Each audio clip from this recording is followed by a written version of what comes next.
Hello. Today's episode number 87 of the Professor Slots podcast discusses casino safety.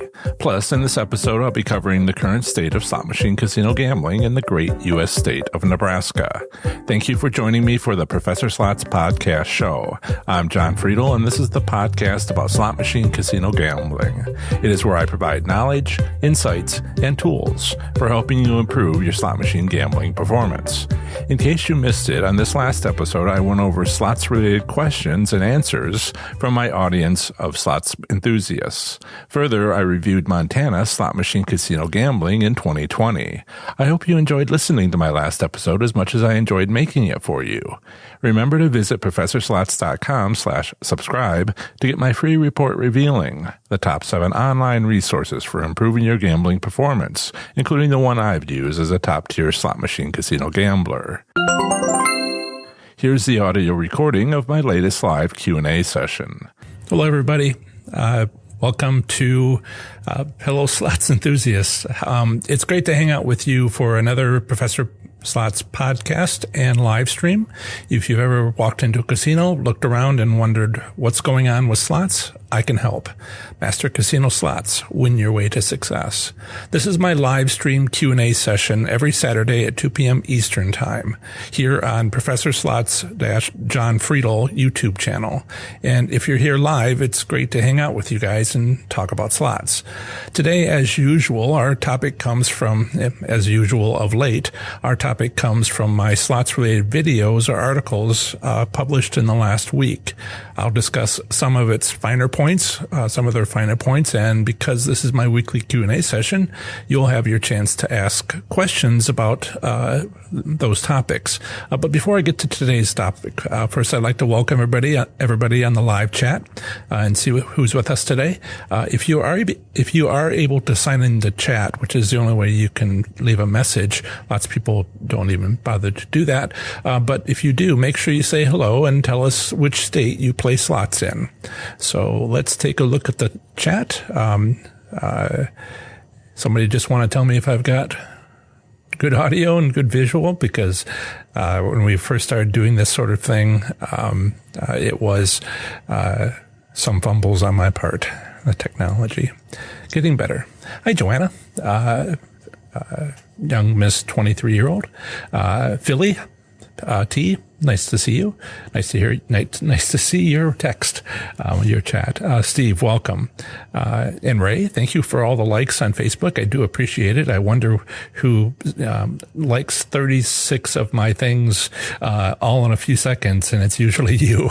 Russ, nice to meet you. Joseph, Joe, great, California. Good afternoon to you as well. Ray, yep, he is from Ohio. Thank you, Joanna. I appreciate the feedback on the audio and visual being good. Scott's here. Philly, good on both. Excellent. Russ, hello. He says he plays in Alabama and Mississippi. Okay. Let me check stream health here for a second. Yep, excellent. Yeah, it's amazing some of the things that can happen on the technology side of things. Anyway, audio okay, coming through great. Okay, so hello everybody. Talk amongst yourselves. Thanks, Ray. Ray says he's trying to support a good cause, and I appreciate that. And not that he's the only one. You guys being here is great. And while I'm chatting with you, feel free to, it would help to pull people in from the wider YouTube universe right now for the live session. If you liked this video, if you could take a moment to do that, we can end up with a larger and larger crowd each time. And Paula, I'll answer your question. Well, Paula asks, did I hurt my wrist? Because I do this, okay? And the reason I do that is because I sit at a desk and I use a mouse and I write articles and articles and articles and articles. And yes, World of Tanks, Scott, is the gaming that I was doing. So, but I was writing for you guys. And I kind of wear a hole in right there where it's most worn. And so I decided that I didn't like the pain, and now I do this. Okay. So I was continuing to have, but getting a little. So everybody on podcast who can't see the video, I wear on my right hand a fingerless glove with padding, and no, it is not white with sequins. Okay.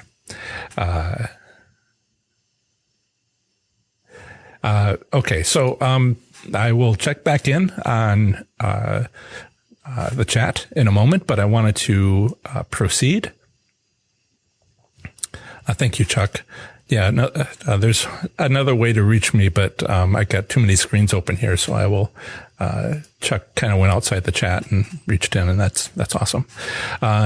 Right. So, so again, thank you for joining us today. Whether you are listening on the podcast, watching this video recording later, or actually here with us on the live stream, you are always welcome to come to the live stream at 2 p.m. on Saturdays, 2 p.m. Eastern time on Saturdays. But hey, everybody who's here, whether later or not, I'm glad you're all here. Okay. So our topic today is, drum roll, please. Yeah, I'm not that good at YouTube yet. I don't have the piped in audio. So no drum roll. Today's topic is casino safety. So let me give this link that I'm about to share in the live chat, which I've made sure isn't available later. So I'll put it in the description. Well, I'll put it in the description of the podcast, or you can just look up casino safety in YouTube. And if you do that, then you'll get this link. But there's two links I'm going to share. One is to the article on my website, which is where there's a link to the video on YouTube there as well. And so those two are available for everybody. And if you've seen it, this one came out. I feel your pain, by the way, Scott. He got kicked out of another group. Whatever it was, don't do it here. Sorry, I have to tease. Right. So, I was successful in my goal. Is it 2 weeks? Yes. The last 2 weeks before this, I was only able to put up a video, write it, record it, edit it, finish production of it. 2 out of the 3 scheduled times I want to post. I want to post on Sundays, Tuesdays, and Thursdays. Then we have the live on Saturday. So the live Q&A on Saturday. So 4 videos per week. And I was only able to do 3, including the Q&A I've been doing for 21 or 22 weeks since just before Thanksgiving last year. By the way, we're likely to not have one on the 4th of July, which is months away, but 2 months away, or a month and a half, 2 months away, a little more. And that's, hey, Jan. Jan is in Texas, but plays mostly in Louisiana. And you're not going to distract me, people. I'm working on this. So, I will get back to you in a moment. Feel free to comment. Don't stop. But I will come back and catch up on the comments in a little while at appropriate break time. Right. So the format that I've been trying to go with lately is, and with some success, has been videos on Sundays, Tuesdays, Thursdays. These are recorded, scripted videos, mostly based on my articles for now, and then live on Saturday. That's what I want to maintain forever. For years. And I'm getting a little more practiced at it. The live needed attention since November because it's a lot of things happening at once and there's choices to be made and all this other stuff. But the recorded videos actually give me a chance to put in audio and give me a chance to do graphics and some other things, which I don't appear to have the bandwidth for. You know me, every time I have one of these, I talk a little bit about the technology. It's partly because partly because we need to talk about the technology with slots, because that's where all the advantages are. And I don't limit myself to slots. I don't limit myself to slots. I also think about, how to have a good slots channel and what the technology would be involved in there. Where's the advantage play? So the schedule that I'm trying to accomplish here is to have these videos, weekly, 4 times, 1 live, but also try to, on the live one, I love answering your questions, but it can be a little scattered, and I'm trying to focus a little bit more. For those people who aren't here, who might be watching this later, who love to leave, I will call them typical YouTube comments. The kind of sandpaper ones that'll take your flesh off. This was always the plan, and I'm not justifying myself to you guys. Anyway, great. So we are looking at going over now these days most of the session, hour-long session on a topic. Make sure in the future that you check my videos for the week, and it's likely to be one of those. So far, these videos that I put out have been kind of like the first articles I wrote. Not exactly, but the first articles that I wrote were about, so everybody understands what a candle is, right? Everybody knows what a class 2 and a class 1 is. Everybody knows what, this means and that means. It's just to be able to have a conversations, to know the jargon for slots. So I just wrote all those down, and a lot of that's in my book. But I, made an article out of it. And then I did this and I did that. And I won't say it's the simple stuff. It's the, plenty of us are experts at slots, but maybe we're only experts in a few states. So, there are some states that have tribal casinos and some that don't. So maybe you've never been to a tribal casino. I've only been to one a couple of times. But I've been reading about them and hearing about them. So, I don't live in Oklahoma. I don't have access to 108 of them. I have one that came in about a year and a half ago in Indiana, and I still need to drive over, but I've been in Michigan, and I've been to actually more than a few there, including the first casino I ever went into, Keewatin Casino in Manistee in the Upper Peninsula of Michigan, on drive home when I lived in Iowa. And that topic is in the book, which is right over my shoulder there, Learning to Win. The plan going forward, which I've been finding my way by doing live, which is the most active thing I'd ever done on YouTube, was to talk about stuff here. Answer your questions is always something I want to do, but I also want to take this opportunity to, how do I put this? Talk about the stuff I put out that I didn't cover. So, I'm going to be talking about casino safety. The links are there, The links are there, and I think that you'll like this video. I more than think it. The data shows that people like this video. The analytics. This is one I published on Thursday, 2 days ago. So almost 2 days ago. It was about 4:00 in the afternoon, 4:30, something like that, on Thursday, and it's gotten the best first 2-day response of anything I've published. So I have hope for the future that it'll keep getting attention. And so that's my proof. If you are interested in that topic, other people are, so you're not alone. And that's why I want to talk about it today. So yes, I think you'll like it. So I'm not trying to, so when I mention content I've uploaded or posted in the last week, when I mention that content during these Q&A sessions, I'm not trying to spoil it for you. I'm not, if I wanted to do that, I'd just show you the video. I'm trying to do something extra.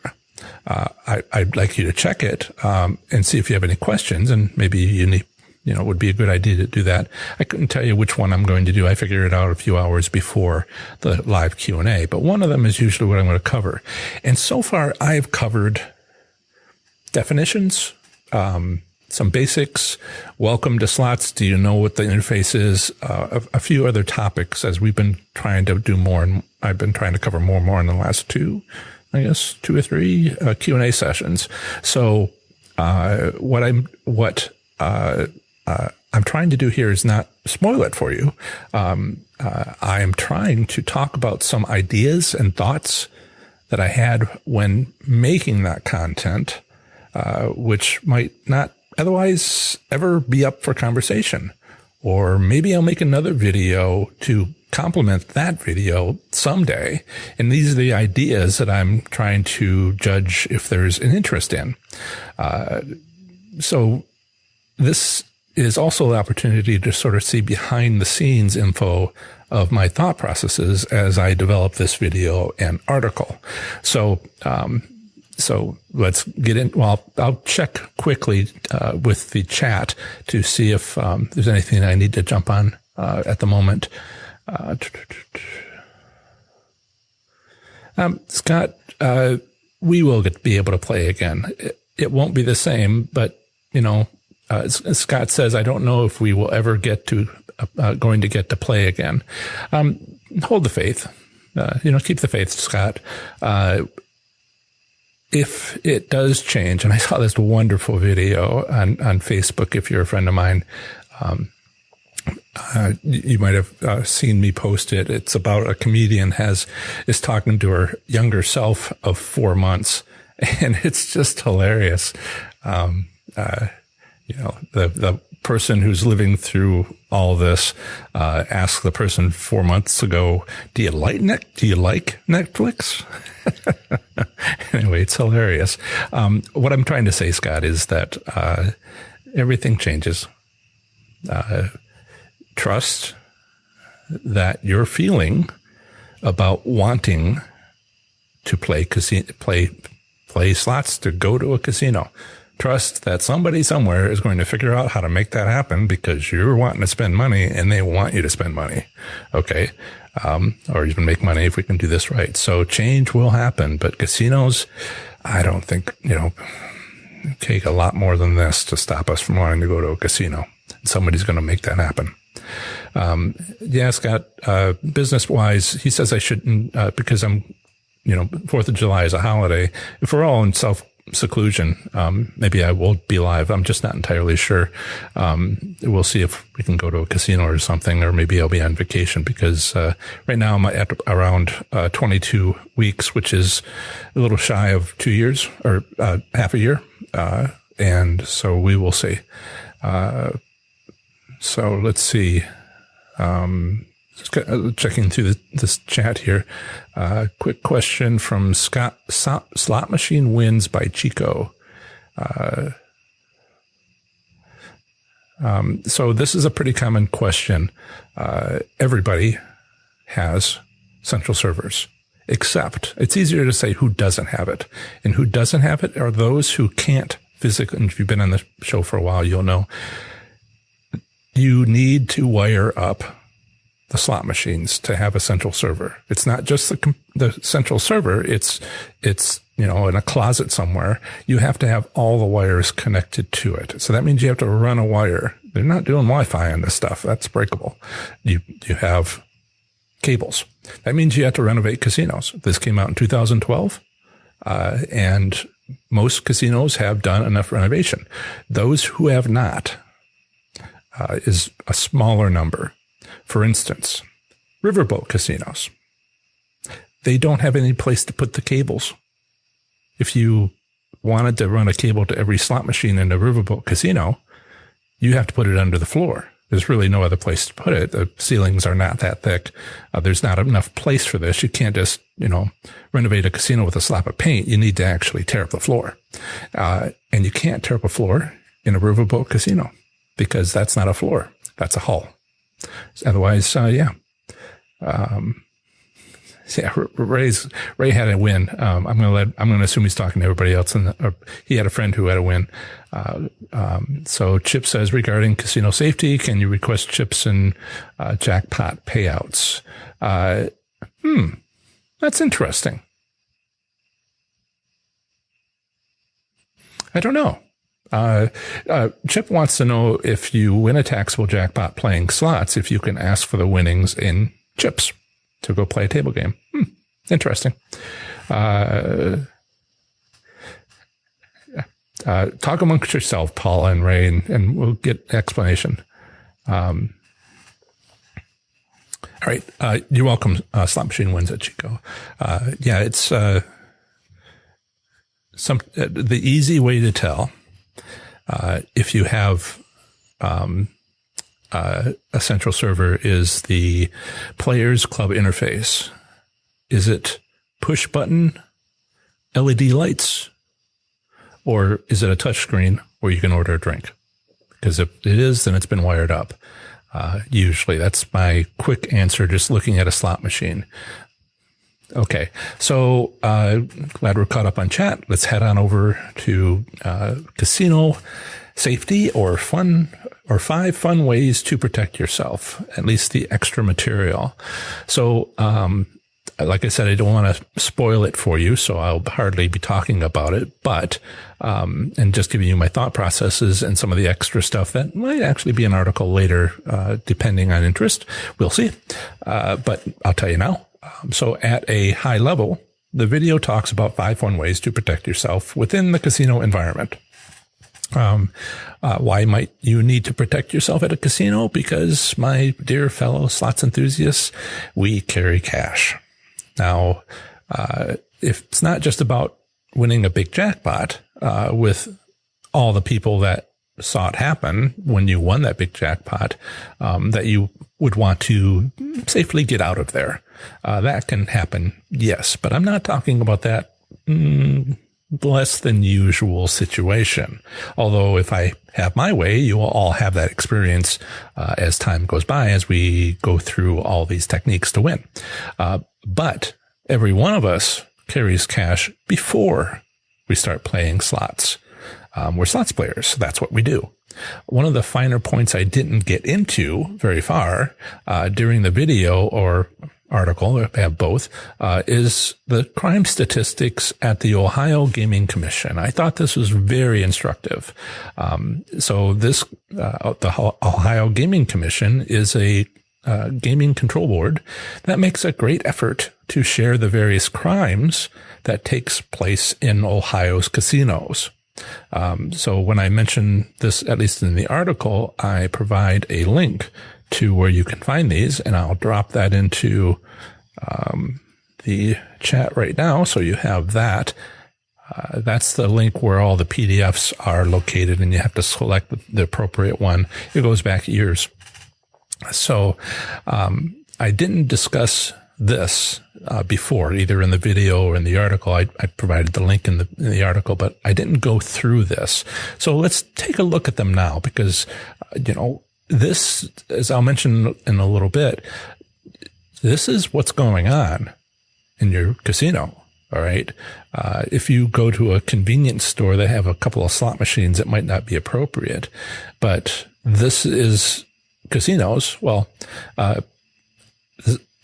let me mention, Ohio. You may not know Ohio. I know, Chip is from Ohio or in Ohio. So he might know some of this, probably does. He's been pretty, on top of things. But the rest of you may not know that Ohio gaming regulations, kind of separate casinos from slots parlors.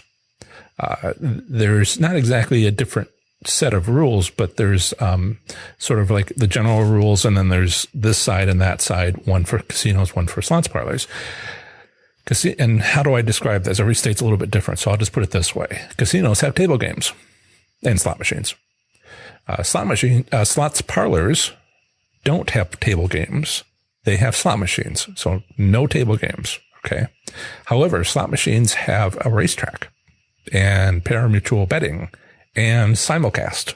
So all of the win, place, or draw stuff that you might want to do with horse racing and dog racing, they have, I think they're all horse races, but you can, on simulcast, you can go out to all the racing options. Not that they're currently open, but, so that Ohio distinguishes between casinos and slots parlors. That's the terminology that they use. So these statistics are only for Ohio's casinos and not the slots parlors. And there are only 4 according to the Ohio gaming regs and the licenses that are available, there are only 4 cities in Ohio. Let's see, Cleveland, Columbus, Toledo, and Cincinnati, where they allow 1 gaming license for a casino to have table games, slots, but not a racetrack. And they track the crimes for those casinos. So 4 casinos, casino resorts, more or less. They don't have a golf course or anything like that, but they're serious structures. Okay.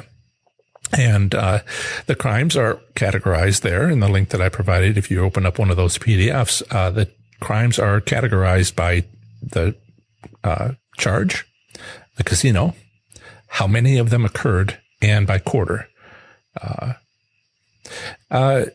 Angela asks, wouldn't I call these places racinos?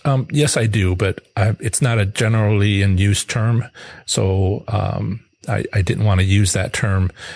It's again, too many times I say things like, well, it's a class 2 slot machine. And people are like, now what? And I'm like, oh, yeah. Skill based. So I try to not use terms that people don't understand, particularly, I think everybody will get that, particularly for the people being introduced to all of this. One of the things I have become aware of is that people don't talk like I do. People don't discuss these things, don't offer this information. They sit down in front of a slot machine, all due respect, sit down in front of a slot machine and show you the video and edit it. Most of them edit it out the long times when they win nothing. And, you got American Casino Guide that has a couple of videos over many years. And, it's fine. But they talk about everything, including slots, but everything else as well. Then you have, Wizard of Odds. He does card games and dice and other things to give you the mathematical odds. And then there's me. So yeah, I don't want to overwhelm people by terms they don't know. But thank you. Yes, racinos. So, the most recent quarter available is the last quarter of 2019. And not to dumb it down at all, I don't mean to do that, but a quarter is, of course, 3 months time. And the fourth quarter, the last quarter of last year is, September through December? No, beginning of October to the end of the year.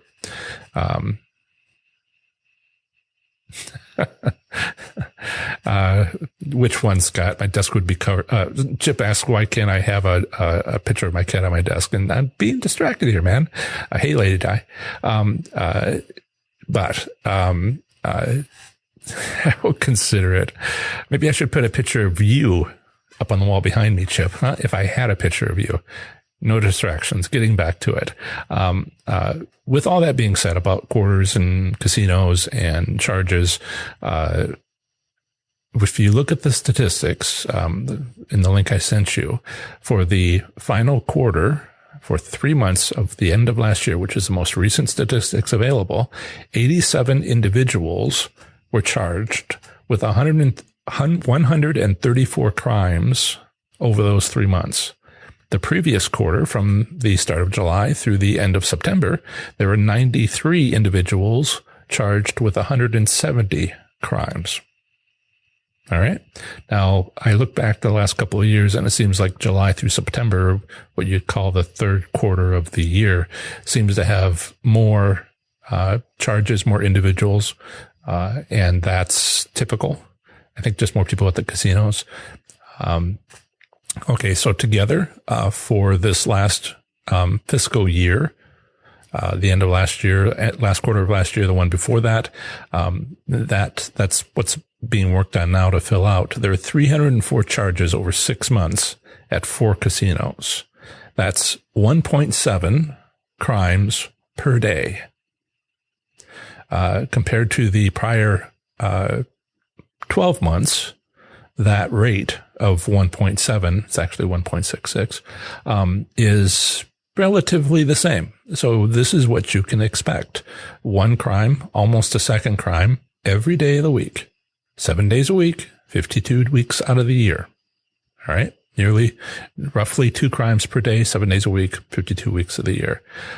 Now, there are higher number in July through September. Actually, it's about 33% higher.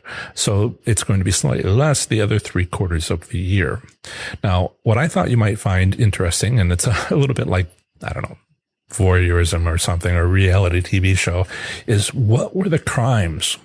So let's talk about the highest number of charges.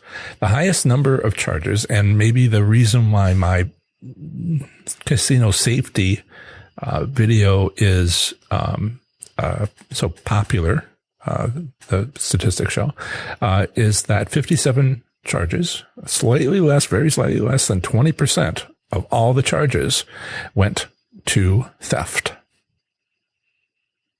The second highest went to criminal trespassing. Now, what might that be? Criminal trespassing. Okay, so there's actually 2 charges. I'll talk about the second one in just a moment. This is criminal trespassing, like you might expect. So, my cat's bugging me. Criminal trespassing. I'd pick her up and show you, but she's kind of doesn't like hands on her. So the second highest went to criminal trespassing, and I went in with 32 charges, which is 12% of all the charges. What the heck? What's going on there? Imagine what you might be doing to have criminal charging. All right. As a treat for everybody, let's see if I can manage to do this. Come on. Come on. Come on.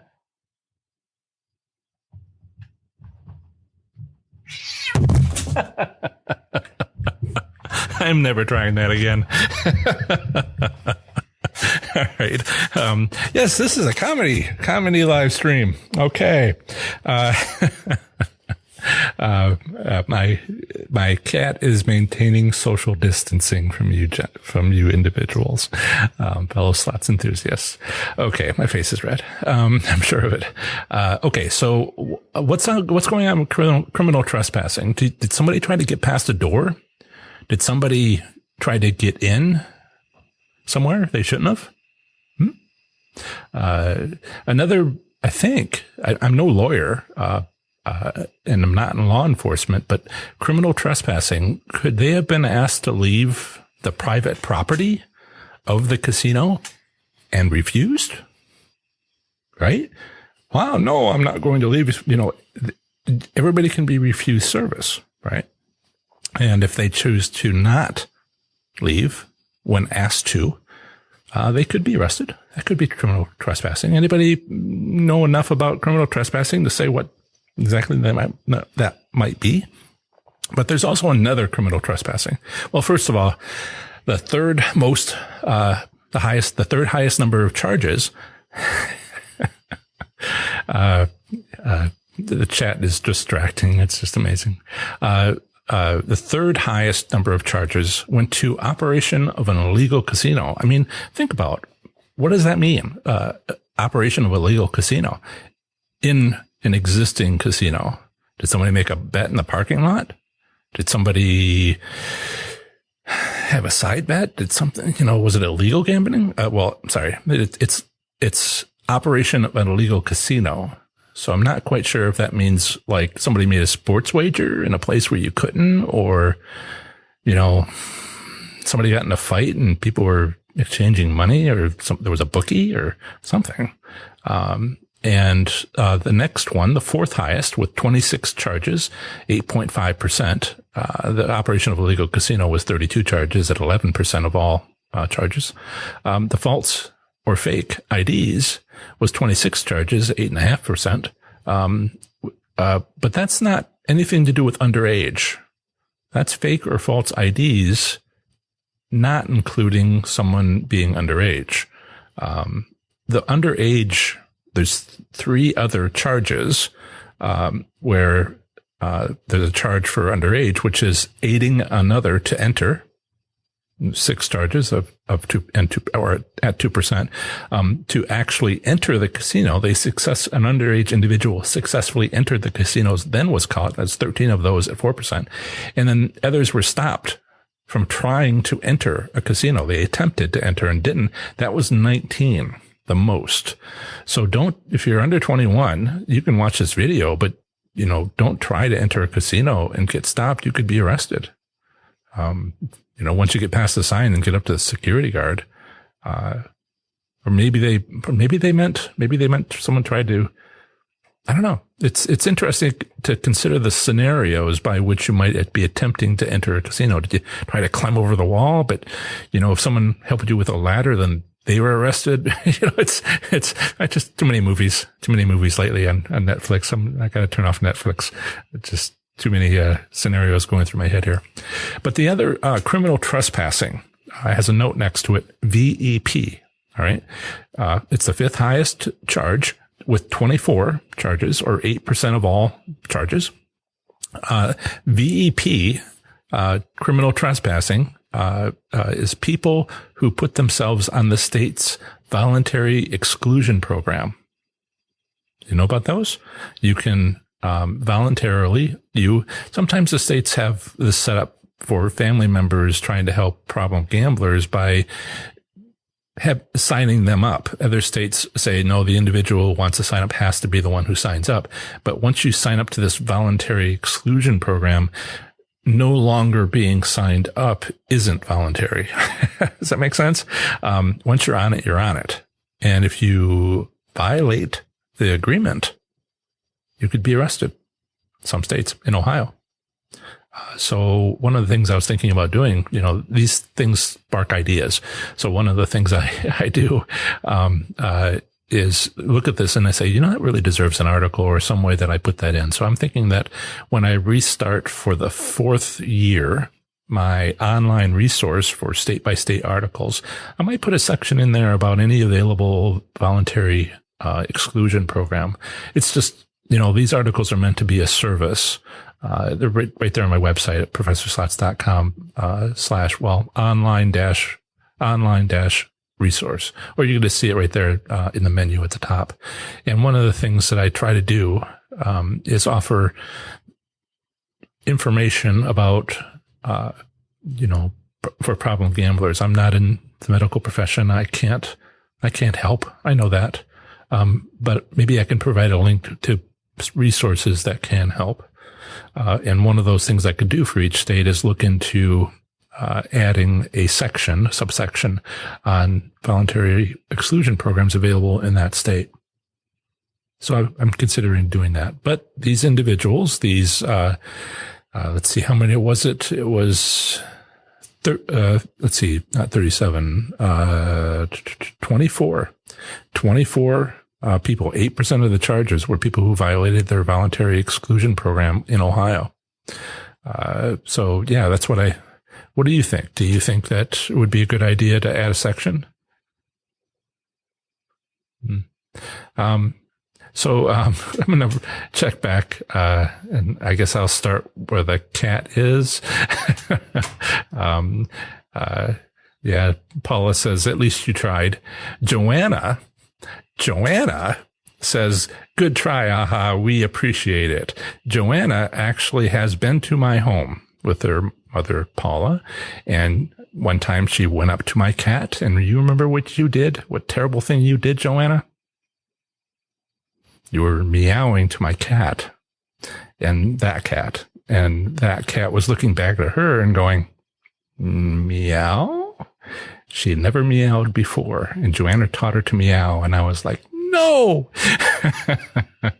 Thank you, Joanna. So Chip, yeah, I'm glad that you thought that was hilarious. Yeah. Thanks, guys.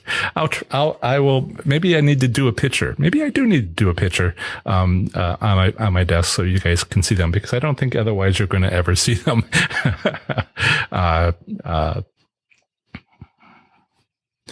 So, Lady Di is talking about one thing.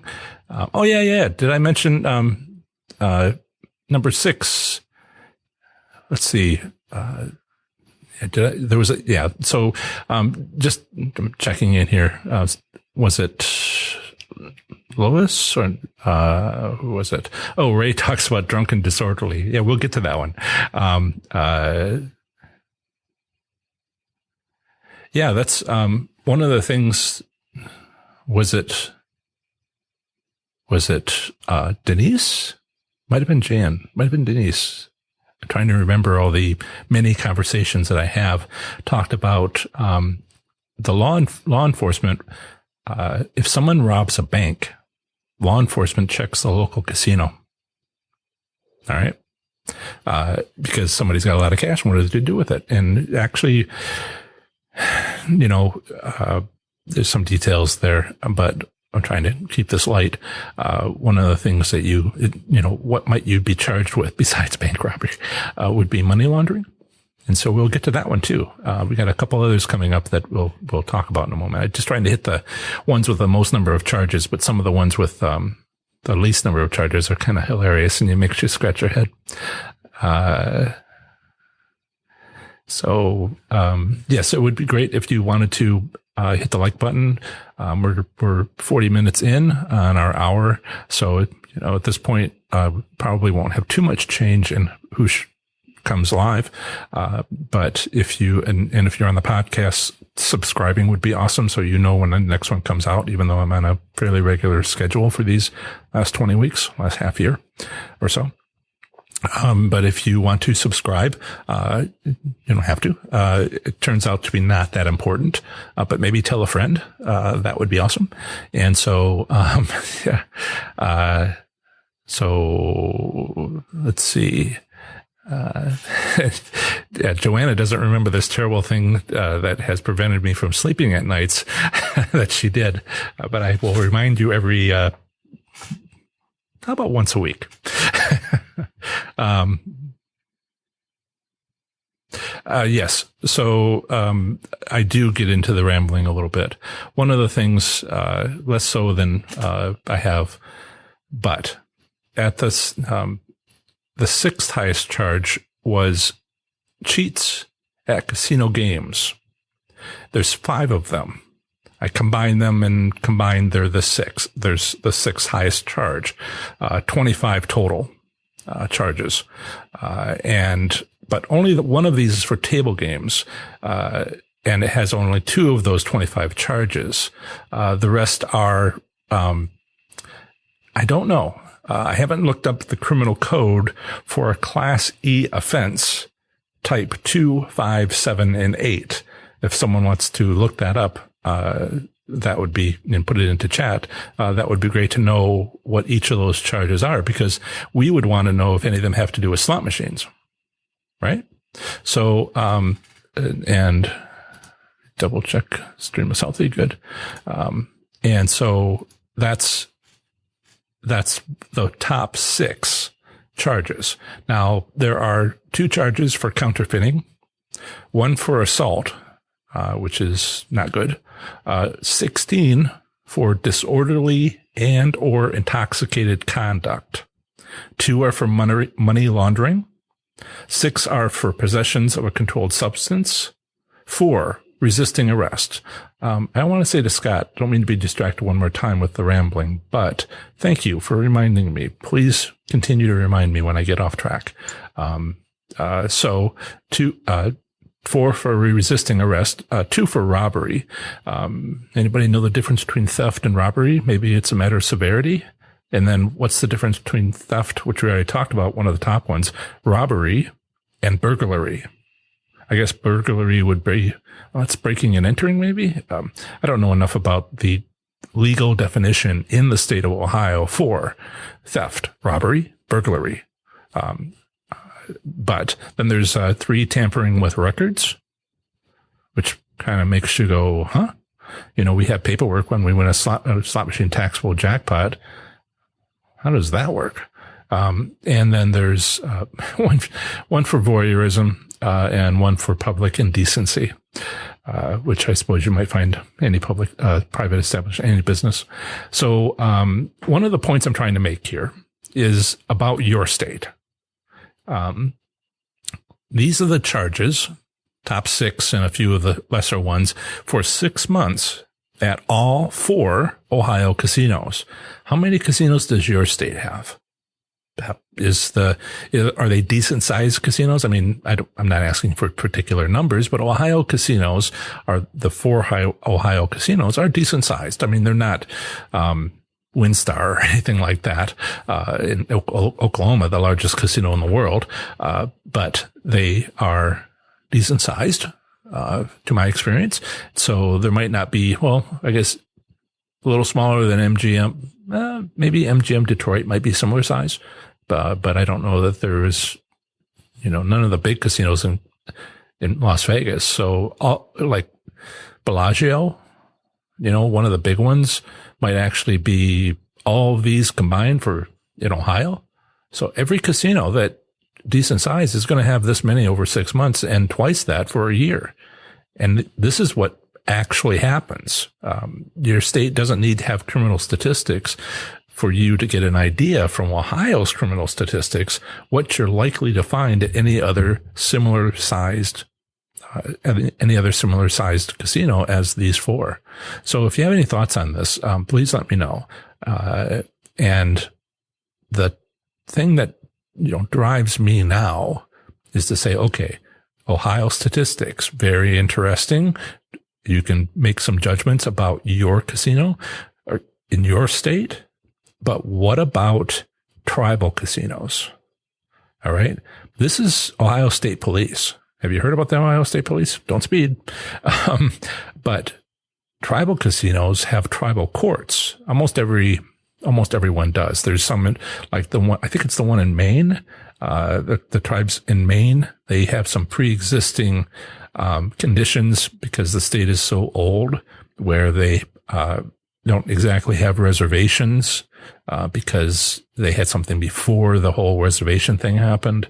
But most states have reservations, and which means that there's a tribal council, tribal government, sovereign nations, Michigan, Oklahoma, many.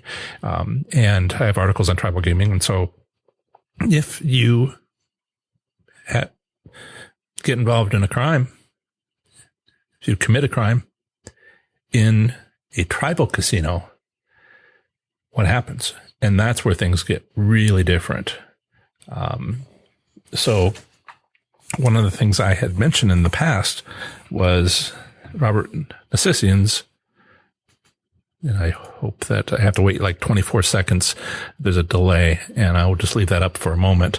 The Law for Gamblers, A Legal Guide to the Casino Environment by Robert A. Nassisian. He's been on a bunch of shows. I can't quite see the name. Narsessian, Nersesian. And he has a chapter 8, which I'll briefly flash on the screen.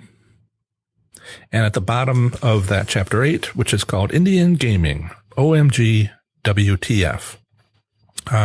This guy's, Robert has got an interesting style.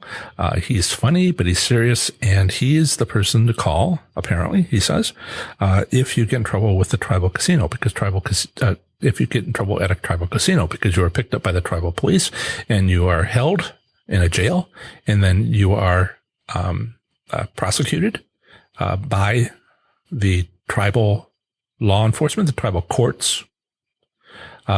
There is, he says, no such thing as habeas corpus, right? That means that's where a lot of your rights come from. Due process, and other protections, those don't exist. This is from the Constitution, our constitutional rights to due process and other protections in an Indian casino. So there, you can petition apparently for habeas corpus, but you don't automatically have it. And those are, a lot of Constitution and federal statutes protect constitutional rights. And you don't have them in tribal courts. Now understand that the tribal courts are a function. I'm not trying to give away his chapter. But the thing I learned from this book, was that the tribal, just points out the obvious. The the tribe owns the casino. The tribe owns the courts. The courts are another entity next to the big money maker in the tribe. How might they rule? Are they independent? Not so much. I'm going to make sure there's no questions from the previous section before I move on here. Paula says there's 20 minutes left. No, there's not. There's 10 minutes left. But she said that 10 minutes ago. Let's see. Questions. No. Okay. We need more meat and, yeah. Jan says, could it also be a court ordered list? If you were to go to the link that I was sharing, there's actually another total, overall, for each casino and overall for the statewide, which would be the number of warrants issued. And that's it. Let's see.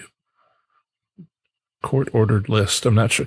Jen, you sound like you know more about the court system than I do. I'm not sure what a court ordered list would. Oh, are we talking about the voluntary exclusion list? Yeah, there's usually a network. Because how this works, and this is why I want to write it up, voluntary exclusion program, you put yourself on that list and it is distributed to all the casinos on some sort of network, not just the one that you go to. Not sure about court ordered though. They have to distribute that list. You volunteer to have your name distributed so that any casino that you walk in state by state, would turn you away somehow.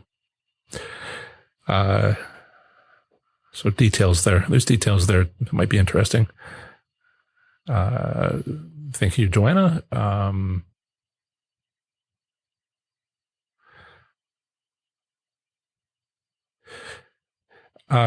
Yes, there is. So Scott, I try to accommodate people, Scott, I know it's frustrating to have these conversations, but it's also something that people, particularly in a live, seem to be liking. So I try to do a little of this and try to do a little bit of that. When I was teaching a lot, and I'll make this very short, after 20 minutes, people, teaching physics, after 20 people needed a break. I just let the break this time go a little bit too long. I'll blame the bump on the head. Ray says, are these all separate incidences but Scott, sorry, I make the recorded videos very, very short. Just boom, boom, boom. I even take out some of my breath sounds so it goes faster. So I recognize your need. Ray, are these all separate incidences or could they have a combination of a single instance? Each charge is separate, but there are, I think I wrote that down. There was the number of individuals were charged, which was, where is it? Right there. Number of individuals was 87. The number of crimes was 134. So it sounds like, each individual might have had one charge or more, but they don't really get into that level of the statistics. But 87 people total. And of course, some of them can't be charged twice for the same thing. So you see some of that. Right. 26 in Michigan, 23 for tribal casinos. I believe the largest is Soaring Eagles. I think the second largest is Soaring Eagles in Michigan. And Ray makes the next point, which I was about to make, which is if you have to deal with a tribal casino, the number one consideration is don't. All right. Don't be in a position where you have to deal with the tribal courts because it is not going to work out well for you without a serious amount of help and they don't give you a phone call. So it's just to be avoided. Now, there's details in Robert's book that he mentions, and I won't copyright anything of his to infringement on that. But speaking of legal stuff, but don't make a crime. Don't, and I'm scared of tribal casinos. I have been, not for just walking in and playing and learning and none of that. I'm afraid of being noticed. I'm afraid of winning the top jackpot, $250,000, mega bucks, 4 million. That gets attention. And, I just worry about tribal courts. But, most of us just go into casinos and lose. So that should be fine. They like that. Most people are unaware. I've been learning that lately. There's details. I was talking to Denise. I have a lot of conversations with both of them.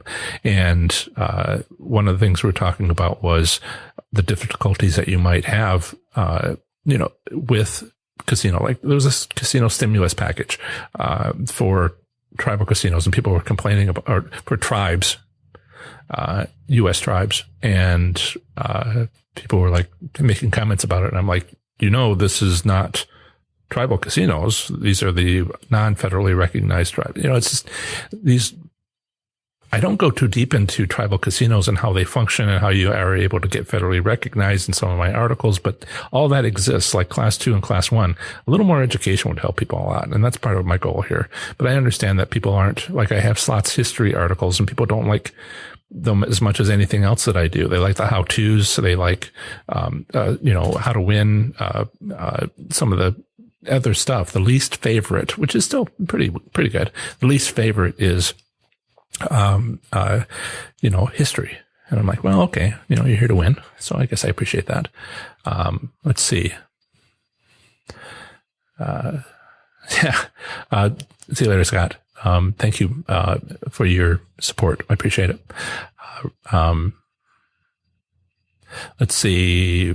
Talking about safety. Jan says, talking about safety. I just brought the gambling lockbox. Okay. So did you buy, let's see here. Did you buy this one? Or did you buy this one? You have a slot in each. There's a little slot right there. And right there, this one has you fold a dollar in it. One of the things I need to do is make videos of these two gambling boxes, which you can leave the key at home. Basic idea. And make a video of it, unboxing video on YouTube. I can do that now. It didn't make sense for the website, but it makes sense for this. So yes, you just bought that. Let me know how it goes. It's part of money management. I would be interested in how it fails, how it works, how it fails. Not to give everybody a suggestion, but cracking and opening the floor in the bathroom at a casino so you can get the money back out. The black one, gambling box, it's called. I think I have some links in the sidebar of any of my articles on professorslots.com if you want the link to Amazon. Right. So, let's see, was there something else? That's kind of it. Last questions from everybody. Any experiences with seeing crime at a casino? While you think about that and start typing, I have. One of my first experiences at Prairie Meadows Casino in 2004, when I was winning all of those jackpots. And the others, was I saw there's like a big central staircase, and a couple of security guards had their arms around the guy who was handcuffed behind him, and they had his arms, through his elbows, and they were walking him down, and he kind of like, hair slicked back, silk shirts. Not that I have anything against silk shirts. And they were holding him, and they kind of like struggled, and they kind of like tightened on him, and I'm like, ooh. I have no idea what he did, but that's some of the crimes that I've seen. If has anybody else comment below. If you're in the podcast, you might have to find your way to the YouTube channel in order to comment. But comments are available in below, and for people listening to this later, even listening to this now, that it'll come up momentarily when I close this down in another minute. Comment if you've seen crime. I hope not. So yes, someone did ask a question.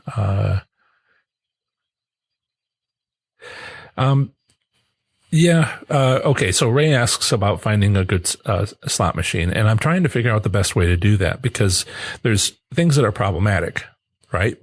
I'm trying to find a way for me to be able to look at a photo, right? And maybe point out, see how this one kind of sticks out? See how this one's kind of high? See how these are, one of these are candidate slot machines because of their position in the casino, but I can't use a picture of the casino. I could do a sketch or I could do something. I'm just trying to figure out the way to do all this. Maybe I take somebody else's YouTube channel and I say this timestamp area, that third machine from the left or something like that. I'm trying to find a convenient way to teach people to do all this. So everybody, it's an hour. So have fun. Stay safe, make good choices, emphasis on the stay safe. Thanks so much, everybody. Bye. Remember to visit ProfessorSlots.com/subscribe to get my free report revealing the top 7 online resources for improving your gambling performance, including the one I've used as a top-tier slot machine casino gambler. This is the second segment of the show on slot machine casino gambling. Here I provide a brief overview of the current state of gambling in a U.S. state, territory, or the federal district, emphasizing by far anything of interest to slot machine casino gamblers. Up next is Nebraska slot machine casino gambling in 2020. Here goes.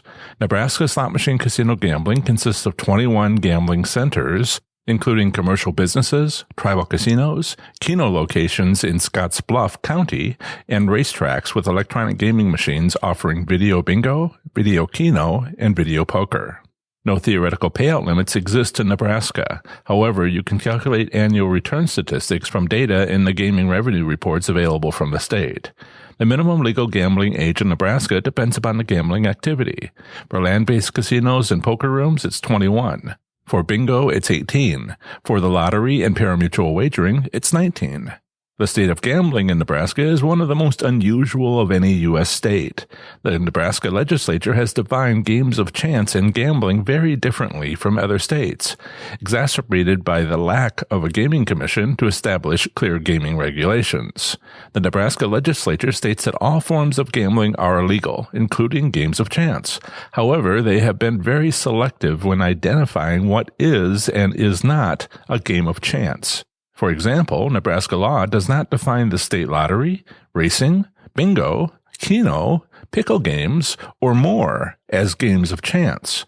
By their definition, there is no legal form of gambling per state law. By most other states' accepted definitions of gambling, however, gambling does exist. Video keno, video poker, and video bingo are available at nearly 24 locations around Nebraska. Next up is a usually short statement about slot machine private ownership, which I have included in case you live in this U.S. state and are considering owning a slot machine. Here it is. In Nebraska, it is illegal to own a slot machine privately. Technically, Nebraska does not have a state gaming commission. However, it does have its charitable gaming division, CGD, within the Nebraska Department of Revenue. This is where reports are for gaming revenue. These Nebraska gaming revenues come from keno, pickle games, bingo, the lottery, and raffles. Total dollars wagered in the last full fiscal year was over $260 million. It's worth mentioning that 90% of this gaming revenue came from keno. The keno tip line at 877-TIP Keno is an excellent example for Nebraska's need for clear state gaming regulations. With this tip line, the division asks you to call if you suspect any gaming wrongdoing, including a player allowed to bet on credit, Keno workers playing Keno while on duty, minors, that is to say under age 19, allowed to play Keno, and an irregularity in the gaming number selection process, say the ball draw. The CGD states this tip line is the first step to help them make sure all Keno games are fair. Using a tip line to enforce gambling law violations seems less than useful.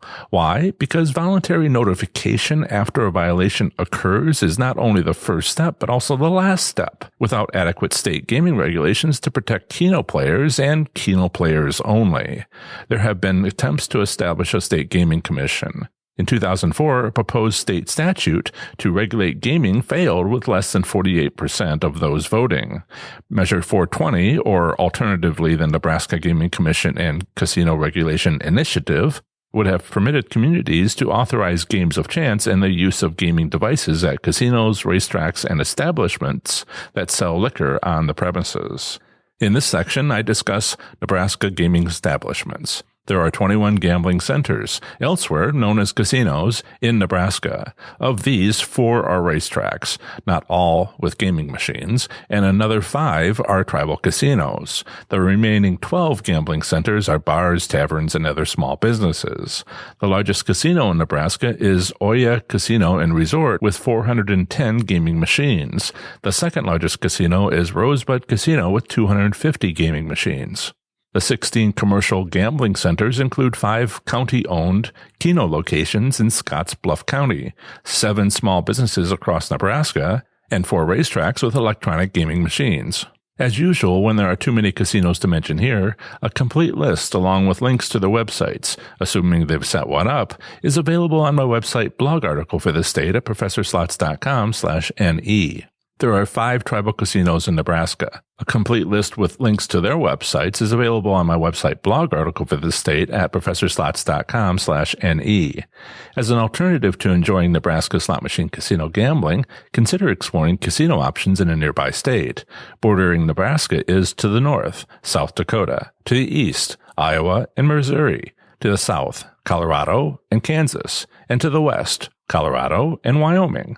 To visit any of my articles in these U.S. states, simply visit professorslots.com followed by its 2-letter postal designation.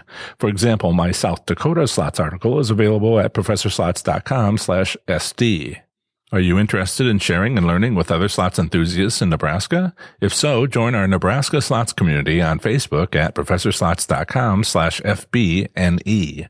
All you'll need is a Facebook profile to join this private Facebook group freely. There, you'll be able to privately share your slots experiences as well as chat with players about slots gambling in or near Nebraska.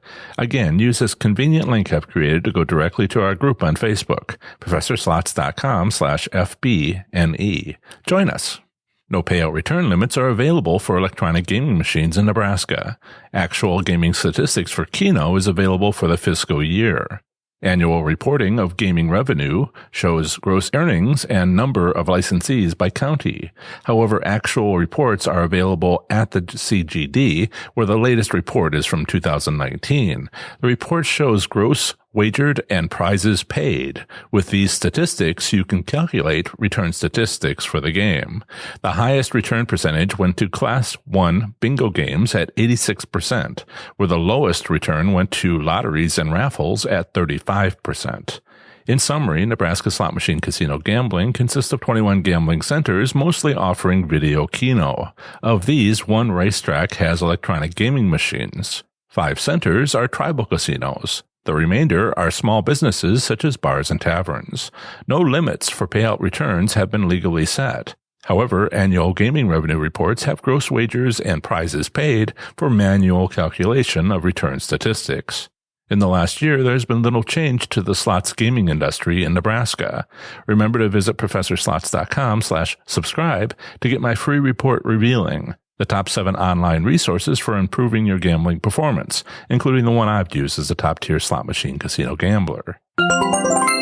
That's the end of another great episode of the Professor Slots podcast. Thanks so much for listening. Show notes for this episode are on my website at professorslots.com/episode 87. I plan to have the next episode come out very soon for you, where I'll have more amazing content for the show. Until the next episode, have fun, be safe, and make good choices. Bye.